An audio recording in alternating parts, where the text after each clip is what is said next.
Wow, that was a lot of information. That was really packed with some really useful stuff. Okay, our next speaker is Dr. Troy Gatcliffe, who is a gynecologic oncologist and robotic surgeon with the Miami Cancer Institute at Baptist Health, South Florida. He earned his medical degree from the Royal College of Surgeons in Dublin, Ireland, and completed an internship and residency in obstetrics and gynecology at Boston University Medical Center in Boston, Massachusetts. Dr. Gatcliffe then joined the faculty at the University of Texas Southwestern Medical School and Parkland Hospital in Dallas as an assistant professor, teaching in the largest obstetrics gynecology training program in the country and earning a National Faculty Teaching Award. He completed a fellowship in gynecologic oncology at the University of California, Irvine Medical Center in Orange County, California, where his research interests included molecular signaling pathways in ovarian cancer and chemotherapy of cervical cancer. Board certified in obstetrics and gynecology, Dr. Gatcliffe is a fellow of the American College of Obstetricians and Gynecologists and the American College of Surgeons. He offers minimally invasive surgical techniques, including robotic surgery, for all complex gynecologic and women's reproductive cancer diagnoses. He has a strong personal and professional interest in caring for patients from the Caribbean and Latin America, has lectured throughout the West Indies, and has worked with public and private sector physicians in several countries to raise the standard of healthcare for women with gynecologic cancers. Today, Dr. Gatcliffe is going to talk to us about the big C, the link between diet, obesity, and cancer. Please welcome Dr. Troy Gatcliffe.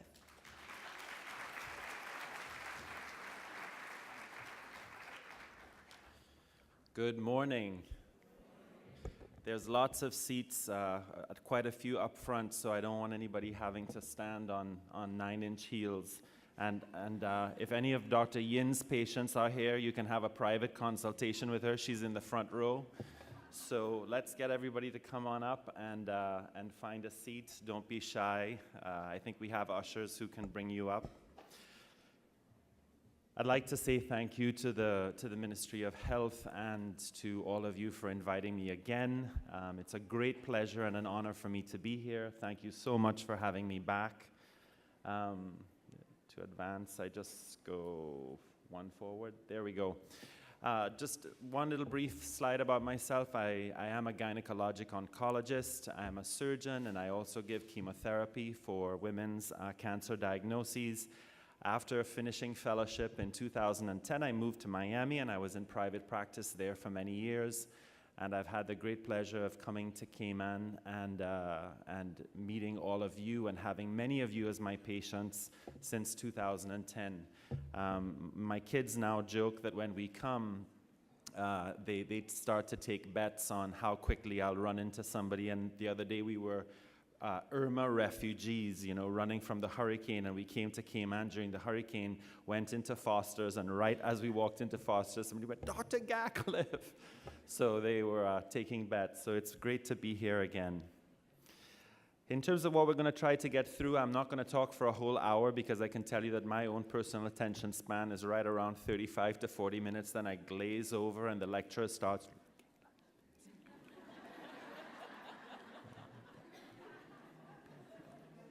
So I'm going to try to keep everybody's attention and have everybody stay focused. Come on in, guys, and grab seats. There's some seats up here. It's like church. Nobody ever wants to come into the front row. We have some seats here. Come on in. So we're going to review obesity statistics in general. We're going to talk about the mechanisms of obesity and cancer. A lot of the things that I have said, Dr. Barsoon said, and that was a tough act to follow. A great lecture. I really, really enjoyed it. And some of the very same things that he spoke about in terms of biochemical mechanisms, I'm going to really hammer home in this talk as they relate to cancer. So hopefully all of you will really have a clear understanding of how mechanistically in your bodies obesity actually affects cancer. And we're going to discuss some of the health outcomes. I want to take a quick poll just of the audience. How many of you are not healthcare professionals in some way, just members of the public, just regular, normal, non-healthcare trained people? Let me see the hands, up, high. All right, so most people in here have some kind of healthcare background. but maybe about 10, 15, 20% are members of the public. So I've tried to pitch this talk to be able to speak to both people who have some healthcare background or understanding of physiology, and also to try to keep it interesting enough so that those of you who are not physicians and are just here to learn more about this topic can also follow along with us. I want to make a shameless plug for the Cayman Islands Cancer Registry. I've been encountering this issue with all of you guys who live here since 2010 when I got here. And I think that there's a real taboo. There's an issue in Grand Cayman about allowing your depersonalized, de-identified data to be used in the Cayman Islands Cancer Registry. And I can tell you that I can't find any good data on cancer statistics for Cayman. There just isn't any. And you want to know why? Because we have a taboo about letting that data be registered. And the only way forward to really understand what's going on from a cancer standpoint in Grand Cayman is to allow your de-identified, okay, anonymous data to be registered. And so I called the Cayman Islands Cancer Society, the Cayman Islands Cancer Registry yesterday. Spoke with Amanda, and so far there are only 351 cases that are registered. That's it. And this is not a pie chart. Make sure what you're looking at is not a pie chart of incidence or prevalence of cancer. This is just what's been reported. So the most commonly reported cancer is breast cancer. The next most commonly reported cancer is colon cancer. So this is as much data as I can get on this country from the actual Cayman Islands Cancer Registry. And this is something that we all really need to take home and understand and improve, because in order to really understand what's going on the island and what's happening is to allow folks to register their data. And there's no need to be afraid about allowing your data to be registered. So one thing for sure, we have the Breast Cancer Gala, we have Breast Cancer Month. Breast cancer is very, very well understood in the public psyche, and therefore it's really highly reported. But breast cancer is certainly not the most common cancer overall, necessarily. It's certainly not in men, and it's something that we really need to improve. So I just wanted to make that plea as an oncologist to all of you, so that maybe 10, 15 years from now, we'd have better data, and when we come back and we look at these talks, we'd have a better idea of what's going on in these islands. So just as a kind of a background, just to set the stage for some of the stuff that we're talking about and to remind everybody in the crowd, what is cancer? Well, cancer is a term used to describe diseases in which abnormal cells divide without control. And about only 10% of cancers are actually attributable to a genetic defect. Most cancers have their roots or have their causes in lifestyle or environment. So there is this common notion that cancer comes from genes and gene problems that are passed down through your family. And that is not so. Only about 10% of cancers actually have a hereditary or a genetic or a familial link. Most cancers are caused by something that your body experienced throughout the course of your life, or are in some way related to the lifestyle that you lead. And then the other thing that I struggle all the time with my patients is the notion that cancer is cancer. It's one big diagnosis, it's one big disease, and it happens in exactly the same way, whether it happens in your prostate, or it happens in your lung, or it happens in your breast, or it happens in your colon, and that is absolutely not true. Cancer is really just a term that describes over 100 different kinds of diseases, and the mechanisms for different cancers are so vastly different that they might as well have separate names. And unfortunately, they're all called something cancer, right? And that cancer word gets wrapped up in there, but they're very different. For example, as a gynecologic oncologist, and I've worked with Dr. Yin for years here to promote awareness of the HPV vaccine and cervical cancer screening, but cervical cancer is an infectious disease. It's really an infectious disease because most of you in the audience will know that cervical cancer is caused by a virus. If you never come into contact with that virus, you can never really get cervical cancer. So the HPV virus is the causative agent for cervical cancer. There's very few other cancers in which a viral agent is the causative agent. So cancers are very, very different. And most importantly, the bottom sentence of this slide, while many diseases such as heart failure and so on may have a much worse prognosis than cancer, there's this big, big taboo, about cancer, Oh my God, my mom has cancer, and people don't really want to say it, In Miami, where I work and where I live, and we have a huge Latino populations, Cubans don't like to talk about cancer. They talk about it in code. Latin people don't like to actually say the word cancer, because it's almost like if you say it, if you speak it, it becomes real and it's frightening. So cancer is surrounded with a lot of taboo, and there are lots of other healthcare things that happen in our lives and lots of other diseases that are far worse in terms of prognosis than cancer, but yet cancer really strikes fear into people.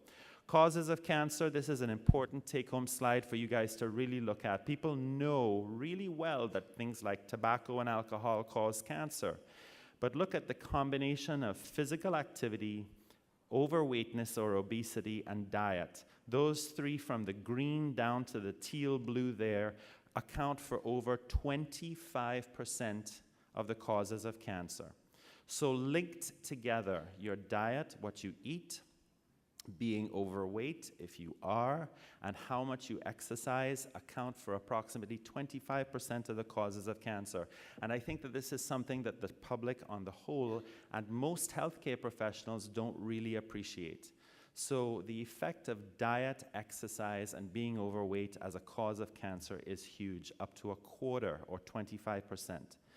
Basic concepts of cancer. What happens with cancer cells? Well, cancer cells are able to evade growth signals. They are able to replicate in an unlimited way. The bottom of the slide there, cancer cells have sustained angiogenesis. And that word is going to come up a couple times, and I want you to know what it means.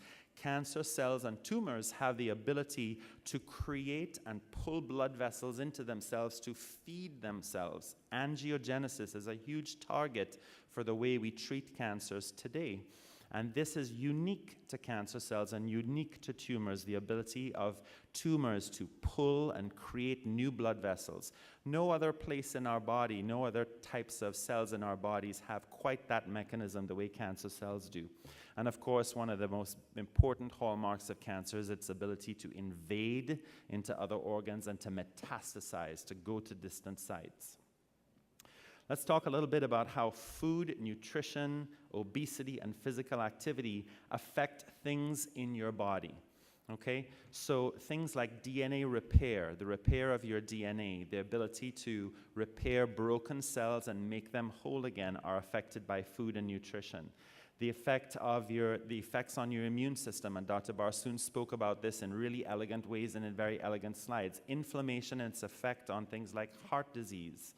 Inflammation and its effect on various cancers, and certainly carcinogen metabolism and how we metabolize carcinogens like smoking is affected by the things that we eat. So back when cancer's treatment began in the late 30s and 40s and 50s, we were really focused on the treatment of cancer. How are we going to kill? How are we going to cure cancer? How are we going to get rid of it? We came up with radiation. We've had a whole era of chemotherapy. We had surgery. We have all these tools still. But I would suggest to you that really and truly we are now in the age of where we should really be focusing on cancer prevention in 2017. And diet, weight, and physical exercise play a huge role in how we can prevent cancers. So why is it important to actually prevent cancer? And this slide may be obvious to most of you in the room, but I think it bears saying out again. A lot of cancers we don't have great treatment options for. One of the most deadly cancers that I see and I treat every day in my office is ovarian cancer.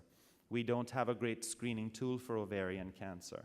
Over 80% of women with ovarian cancer will be diagnosed when it's already widely metastasized throughout their abdomen and will be diagnosed at stage 3. And so far, we are making some good strides in the last 10 years with the treatment of ovarian cancer. But the truth is that still in 2017, 80% of women with ovarian cancer, when diagnosed, will recur and they will die of their disease. We are not good at curing ovarian cancer yet. It's not a super common cancer, but it's a big killer of women in terms of gynecologic cancer. So for many cancers, we don't have great cures. Existing cancer therapies do not target specific cancers, and a lot of the treatments that we have really undesirable side effects. And one of the main causes of failure in the current system with chemotherapy that we have is the ability of cancer cells to evade the mechanisms by which drugs and chemotherapies work and to become drug resistant. They're almost like smart cells, just like viruses and bacteria. We have superbugs now. We have bacteria that can evade some of the commonest antibiotics that we have, and cancer cells have that hallmark as well. So I treat many patients in Cayman for cancer, and one of my own patients from Cayman came to see me in the office last week. She's been on 2 separate lines of chemotherapy, and she's become resistant to both lines of chemotherapy, and now we're going on to a 3rd line, hoping that that might be the thing that might control her disease. Let's switch now and kind of talk about obesity. And this is where, I was really, Dr. Barsoon, if he's somewhere in the room, I was really proud to listen to him speak so frankly and so openly about his own personal experience as a physician. You guys might look at me, saw me up there eating my little fruit cup this morning and think, oh, he's super healthy and he probably exercises and he's in good shape and blah, blah, blah. But this is a daily struggle for me, just like it is for almost all of us, So it's all about lifestyle. It's all about the choices that we make. And I want to tell you that I struggle as well. And when I show you some of the parameters by which we measure obesity, technically, if you really want to know, my BMI right now is 28. 28 is technically overweight. And what I proffer to you is, as a society, as a race, as a culture, especially in the Western world, our understanding of what it actually is to be a normal weight has become so warped that someone like myself that looks relatively healthy and looks relatively slim may actually really be technically, physiologically overweight. And we're going to talk about some of that in a moment. About 25% of Americans are currently either obese, are in fact obese as defined by a BMI of over 30 kilograms per meter squared. There are over 300 million people worldwide, and there are significant health risks, not just cancer, related to being obese. And of course, I think that this is something that we all agree on, and Dr. Barsoon spoke about it at length. There's a huge effect of American culture throughout the world. It's a very, very dominant culture, and one of the things that the U.S. exports so well is fast food. And just think about that for a second. Think about how American culture and the way Americans eat pervades societies across the world. And this is now no longer just limited to the U.S. If you go into cultures in the Far East, and cultures that typically had very, very low BMIs, the effect of American culture and the effect of the processed foods that we eat are now reaching throughout the world. Even in the UK, 25% of people are now considered overweight or obese. And Asian countries, where this was not really a problem, say 50 years ago, are seeing huge upticks in obesity. And you have to remember that with poor nutrition, you can actually be obese and malnourished, because you're not really eating the proper foods. This is an article that I pulled this data from, and it shows you the sharp rise in obesity and extreme obesity over the last few decades. So you can see that this is really a problem that's ongoing. If you look at the map now for the US on the right-hand side of your screen, there was no data or very, very low rates of obesity or overweightness in the United States. And here, as I click through, you're going to see what happens to the US over the decades to come. So what happens as time moves on is that in 2010, in many states in the United States, greater than 30% of the people in those states, especially in the southeast and the southern United States, where we like to eat grits and we like to eat chitlins and we like to eat pork, that's where the stuff is, right around the middle of the country. Throw a dart into the middle of the United States, and where do you hit? Kansas, all right? You know what's going on in Kansas? About 50% of the people who live in Kansas are overweight, because that's where we eat all of our good steak, right? So That's what's happening in the States, and often so goes the States, so go the countries that exist around the United States. So how do we actually assess obesity? What's the medical assessment of obesity? Most of you in the room know that obesity is usually assessed in various ways, but the most common way, as I've been talking about in my own personal experience, is body mass index. And body mass index is a simple formula that takes into account your height, your weight, and your gender. One of the most important things that happened to me in my own personal life, I'll share a story, is that when I finished residency in 1999 and moved to Dallas, of course, to like a big steak-eating state, Texans know their steak. I was terribly unfit. I wasn't terribly overweight, but I was easily about 20 pounds over where I should have been. And I was about to turn 30, and my wife said to me, you should really just go for a doctor's visit. And I hate doctors. They're a sordid bunch. I stay away from them as much as I possibly can. I really, really try to avoid doctors at all costs. So my wife said, you're turning 30. You have no idea about anything that's going on inside your body. And I said, I'm fit as a fiddle. What's the big deal? She said, you're turning 30. Go see a doctor. So I said, okay, fine. So just like Dr. Barsoon, it was the conversation of my wife that said, go see a doctor. So I went to see this doctor. I picked like the oldest, gray-haired, the guy that I thought would, do this. Right, okay, all right, you're fine. See you in 5 years. And I said to him, so, doc, what do you think? He says, well, you're all right. You're in pretty decent shape. He says, but here's what I want to tell you. Your cholesterol's okay. You seem to know that you should be doing some exercise and so on. For a man, so I'm speaking to the men in the audience now because that's what I am, even though all of my patients are women, right? He said, for a man, the one thing that you could always use as a little indicator of where you're going in life with your weight and your health is your waist circumference, your waist size.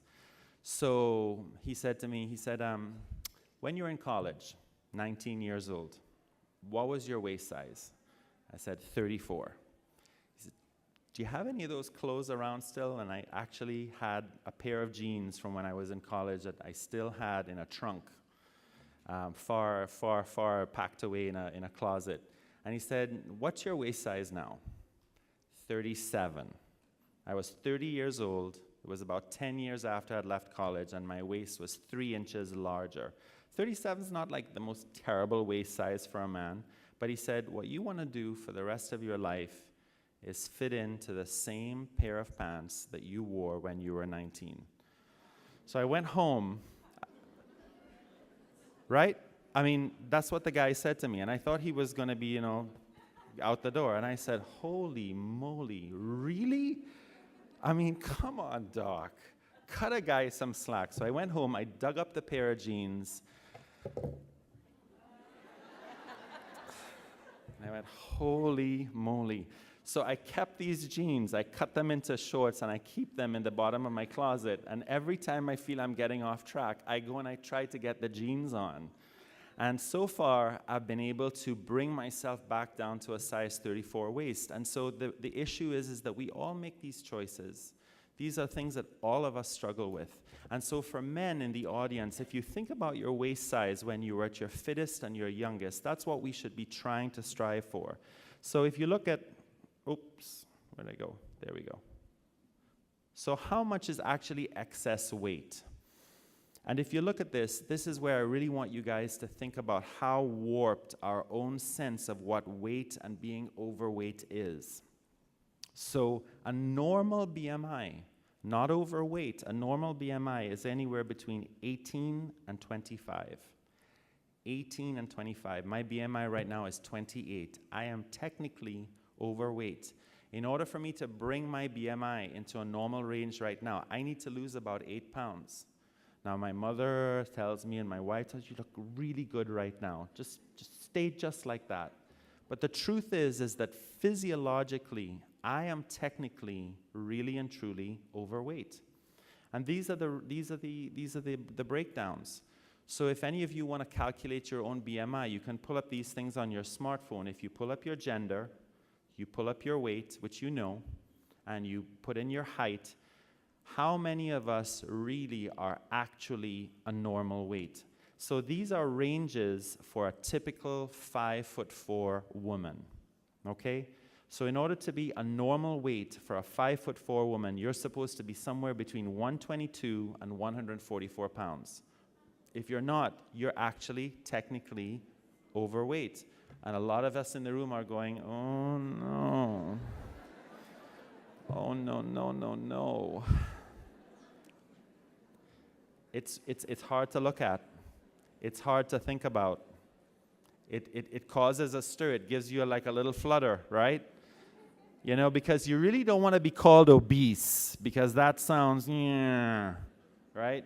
But the truth is that many of us are actually in the overweight range.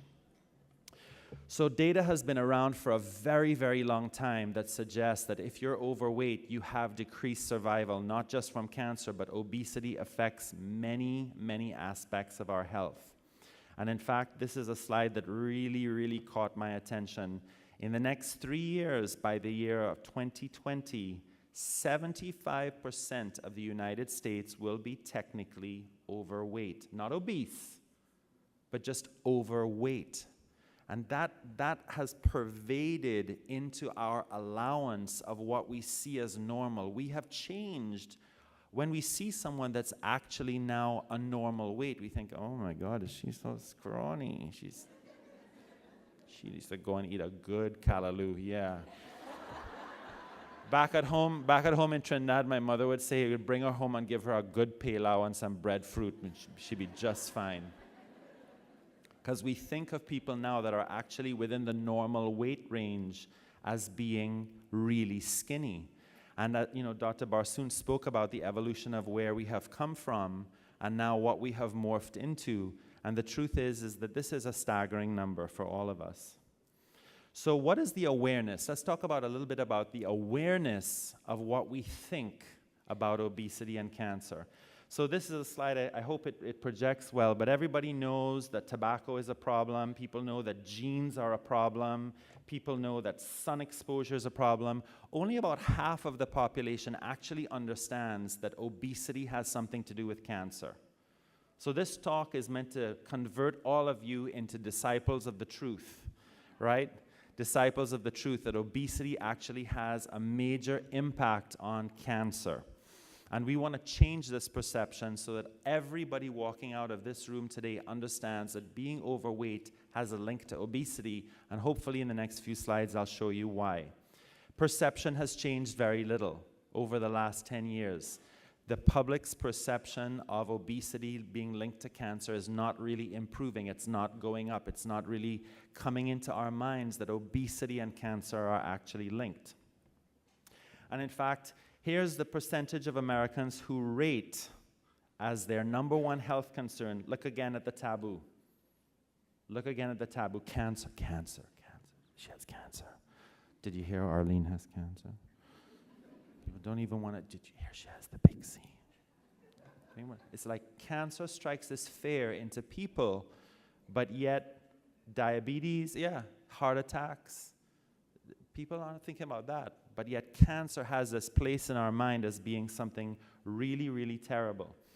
Now look at the things that people consider are preventable. People know that diabetes is preventable, but a lot of us are not really on track for that.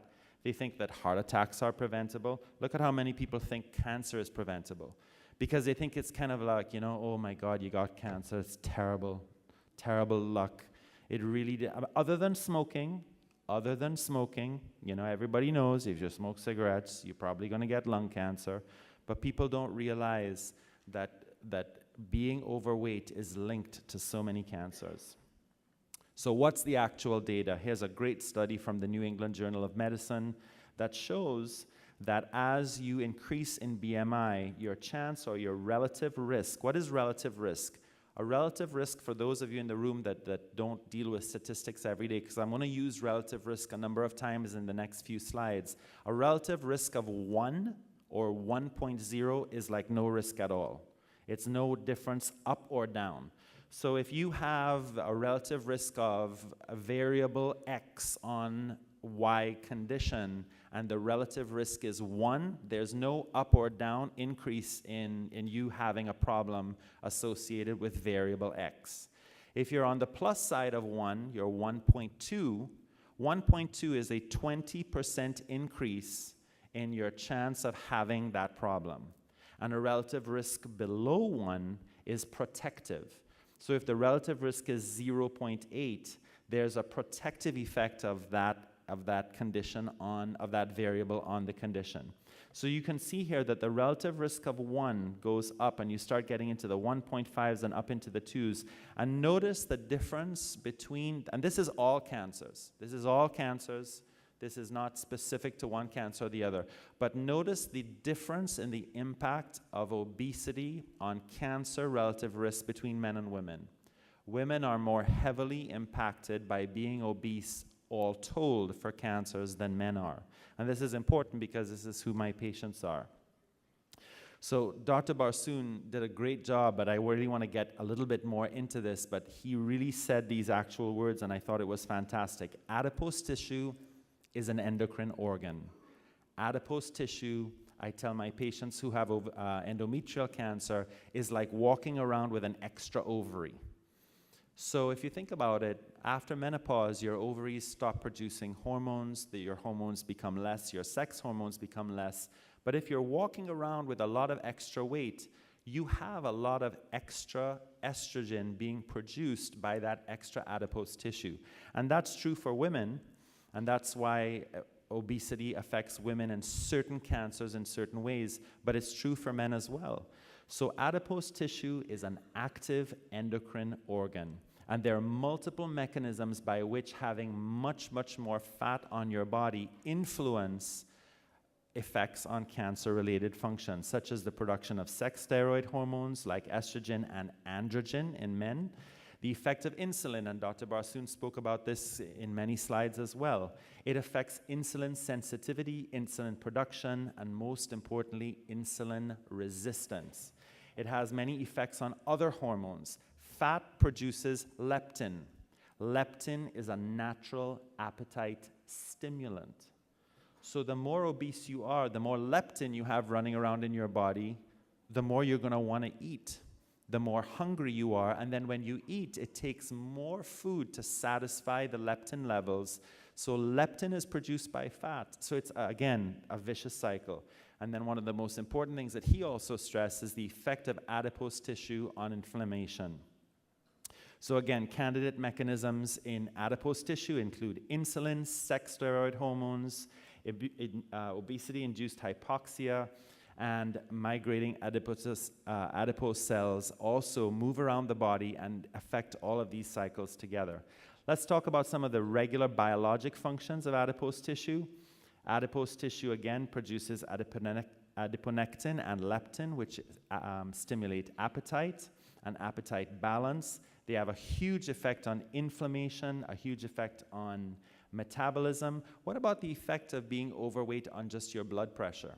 So adipose tissue is microvascularly vascularized. The blood vessels that go into fat tissue are really, really tiny. They're not big blood vessels. The more tiny, tiny blood vessels you have throughout your body, the harder it is for your heart to pump blood through those really tiny vessels. If you're very, very overweight, you have tons more of these really, really tiny blood vessels feeding the fat in that tissue, and therefore blood pressure goes up. So there are multiple ways in which fat or being overweight increases various problems in your body. So let's kind of drill down in just one way, and I want to kind of take you through this so that you kind of really understand, especially for the healthcare professionals in the room, how is it actually that things like hormones produced by adipose tissue actually lead to cancer. So here's what happens. In adipocytes increase insulin resistance. If you're more overweight and you have more adipocytes and you have more fat on your body, you have higher levels of insulin resistance and you have higher levels of insulin production. So you see there right below the liver, you have more and more and more insulin the more overweight you are. If you have more insulin running around in your body, it signals your liver to decrease the amount of sex hormone binding globulin, SHBG. So the synthesis and production of sex hormone binding globulin goes down. Sex hormone binding globulin is what binds up sex hormones and prevents them from having their effect. If you reduce the amount of circulating sex hormone binding globulin, you then increase the bioavailability of hormones. This is just one mechanism. This is not the only mechanism, but I wanted to kind of drill down and really show you how in one case, in one way, in one mechanism, being overweight, being obese, feeds through multiple cycles and multiple different mechanisms in your body. So what happens if you're walking around with an increase in sex steroid hormones? So let's look at the effect of what it would have on estrogen. Here's a very elegant table taken from a 2003 study just showing you the difference in circulating estrogen across various BMIs. How do I go back? You go back by going back, right? There we go. So again, remember, overweight, increase in insulin resistance, increase in insulin production, decrease in sex hormone binding globulin, increase in circulating estrogen. Now look what happens across BMIs. Normal, remember, is the 22 to 25 BMI category. So estradiol and estrone, and then at the bottom of the screen, free testosterone in men, those are like the normal levels. So the normal amount of circulating estradiol in picograms per milliliter is roughly 8 for someone who is a normal weight. By the time you get up to just overweight or into the low obesity range, the level of circulating estradiol has gone up to 10. Now, 8 to 10 may not seem to be a big increase to you. It's not like, oh my God, it went from 8 to 50.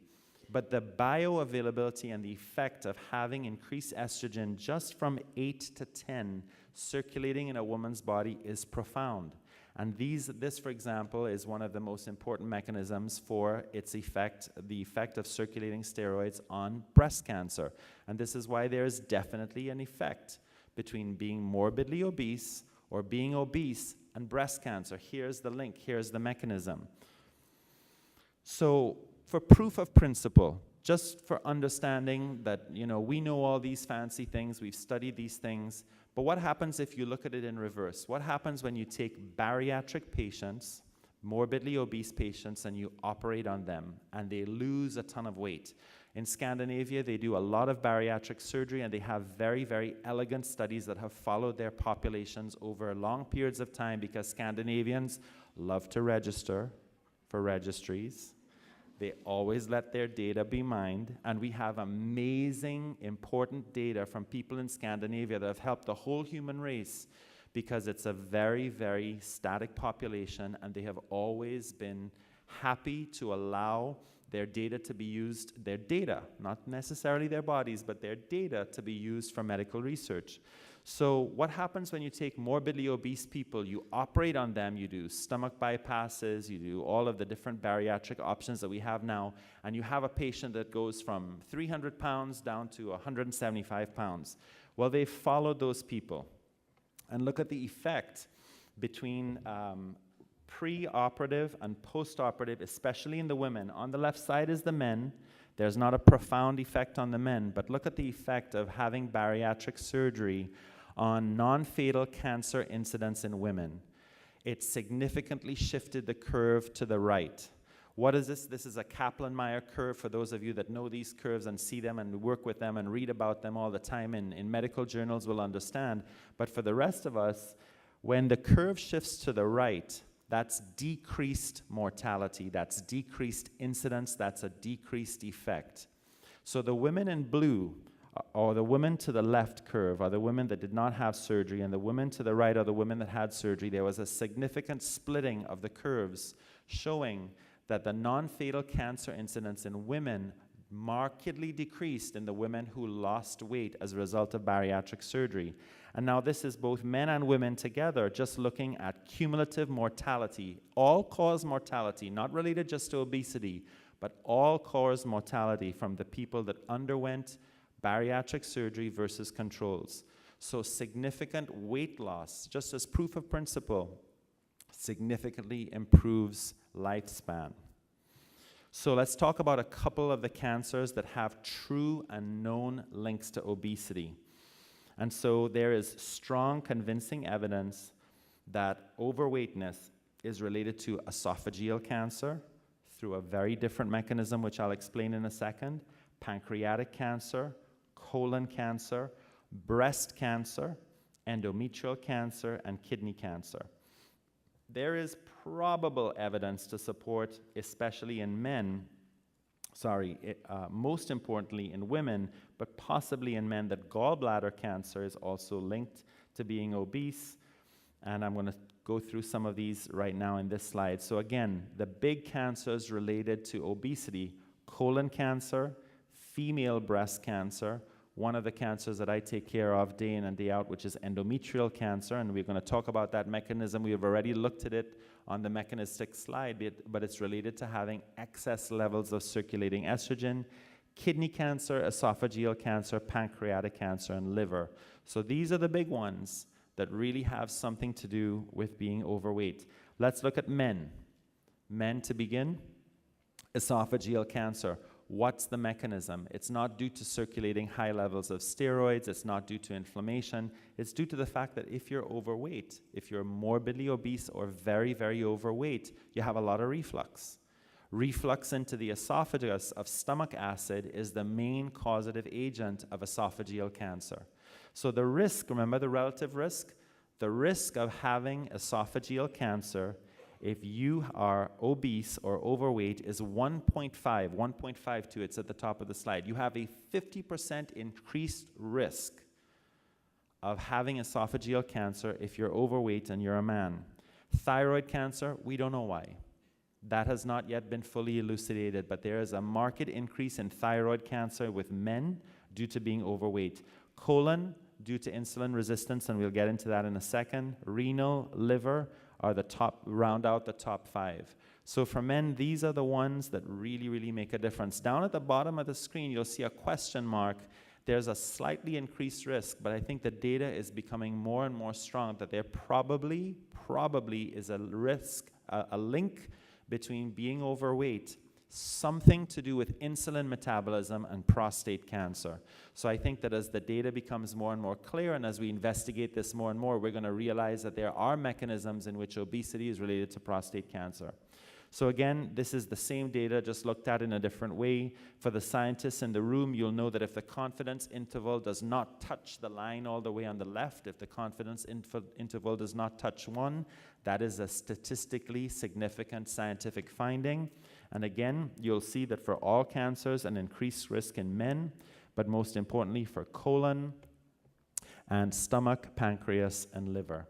Let's look at women. The number 1 cancer is one of the cancers that I take care of all the time because this is a cancer related to increased levels of circulating estrogen. It's like walking around with an extra ovary, but in the postmenopausal woman, you don't have the progesterone from the ovary to counteract the extra estrogen. So you have unopposed estrogen. You have unopposed excess estrogen. So endometrial cancer, and for those of you that may not know the terminology, cancer of the womb, cancer of the lining of the uterus is the number 1 most often found cancer related to obesity in women. Gallbladder cancer, esophageal adenocarcinoma, renal for some unknown mechanism in women, again, leukemia and thyroid cancer, and most importantly, for women, breast cancer in the postmenopausal woman, significantly associated. So you have a 12% increase in risk. There probably are not a lot of people in the room that knew for sure that being overweight or being obese or being morbidly obese was actually linked to breast cancer. There is a link between breast cancer and being overweight. Again, this is the same data, just in a different form. So what I want you to look at is, this is a busy slide, but the cancers that have a sharp line going upward with a very, very tight pink line around them, such as uterine cancer, those are the ones that are most strongly associated with obesity. And again, for men and women, colon, women, breast, liver, renal, gallbladder in women, endometrial in women. Here is emerging data, very, very recent data suggesting that in men, increased serum insulin levels are in some way related to an increased incidence, an increased risk for prostate cancer. So this data is new, it's emerging. We're still investigating why sometimes insulin and insulin resistance and increased insulin production has something to do with prostate cancer, but the data is becoming more and more clear. And here's what happens to women who lose weight, who have a sustained weight loss over some part of their life and their risk for having breast cancer. The more weight you lose and the more weight you keep off, your risk of breast cancer goes down. Let's talk a little bit about some of the very strong data that suggests this huge link between breast and obesity. So not to forget, there are genes, there are hormonal effects, but just being overweight or being obese or being morbidly obese certainly has an impact on whether you will die of breast cancer or whether you will recur. So on the bottom there, well, the numbers didn't come out too well, but that's basically on the x-axis is increasing BMI, and on the y-axis is the relative risk of having breast cancer. And the more obese or the more overweight is your BMI, the higher the chance that you are going to have a problem with breast cancer and survive it in the early stages. Let's look at colon cancer that applies to both men and women. A great cohort study of over 3,000, almost 4,000 men and women looking at stage 2 and stage 3 colon cancer, published in 2003, looked at the differences, and again, the differences are bigger and more impressive for women who are overweight and their risk of breast cancer. So again, you'll see the relative risk, the reference range for being normal is the 21 to 25 group for BMI. Those are the quote-unquote normals. As you become more and more overweight, you have up to a 1.34% relative risk or increased chance of having colon cancer if you are a woman. And that's very significant for people to know. So let's talk a little bit, as we wrap up my talk, a little bit about the cancers that I take care of in gynecologic oncology. There is a really clear, strong indication and strong association between endometrial cancer and between endometrial cancer and obesity. There's no association with vaginal and cervical cancer, and there's a possible association between cervical and ovarian cancer. So endometrial cancer, or cancer of the lining of the womb, is the most common gynecologic cancer in the Western world. It is the most common gynecologic cancer in the Western world. It's the 4th most common cancer in women in the United States, the 5th most common cancer in women worldwide. And it is caused by an increase in circulating estrogen. And where does that estrogen come from? It comes from excess adipose tissue.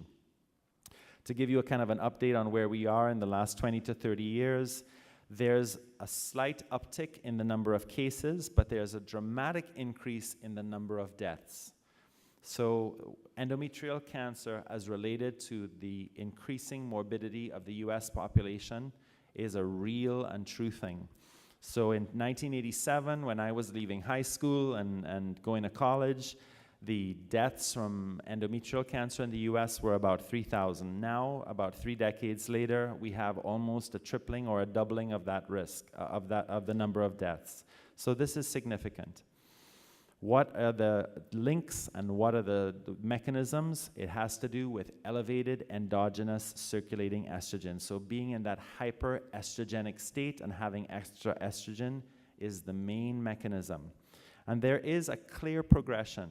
We have mapped out how the endometrium, or the lining of the uterus, changes with excess estrogen. And what happens is there's a progression from normal endometrium to what we call complex atypical endometrial hyperplasia into the low-grade or low estrogenic cancers, such as grade 1 endometrial cancers.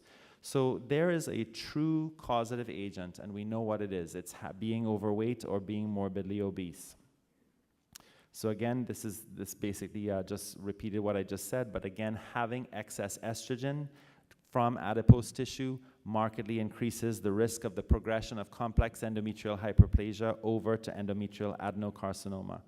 So what are the prevention mechanisms, for example, for endometrial cancer? Well, one of them is to put people on oral contraceptive pills to regulate their cycles, give them back the progesterone that they lack because of all of the excess estrogen that they're carrying around. But probably one of the most easy and benign things to do is for a woman to lose weight. And that's why we know that women who lose weight reduce their risk of breast cancer and reduce their risk of endometrial cancer. The data to support this has been there for a while now and is profound and is really, really well known and understood. So to wrap up, the cancer diagnosis is really an opportunity for behavior change. There are systems in place to support people that want to make lifestyle choices, that want to make changes in their lives to combat being overweight, to combat eating poorly, to combat all of the things that we all struggle with every day. Small changes, little tiny changes. You know, taking your waist size if you're a man from a 34 down to a 33, if that's where you were when you were 20 years old. Little changes make a difference. So in summary, there is no question that for many of the cancers that are the most common cancers that we deal with every day, an increase in BMI, an increase in body mass index is associated with multiple cancers. Obesity is a complex system. It has multiple mechanisms, sometimes through hormones, sometimes through insulin, sometimes just through physical effect. If you're obese and you have a lot of circumference in your abdomen and a lot of excess body weight, you have a lot of excess reflux. And that's the mechanism, for example, for esophageal cancer. So it's not just through some of these biochemical causes, but also just through real, true physical causes. And prevention is basically summed up by exercise, most importantly, weight loss and diet control. This is my email. You guys are welcome to email me if there was anything in the talk that was not clear. I give my email out freely to everyone. Our local rep is Rebecca Brooks. I think most of you know her. The best way to contact me is through my email. Thank you so much for having me back to Grand Cayman, and it's been my honor to be here.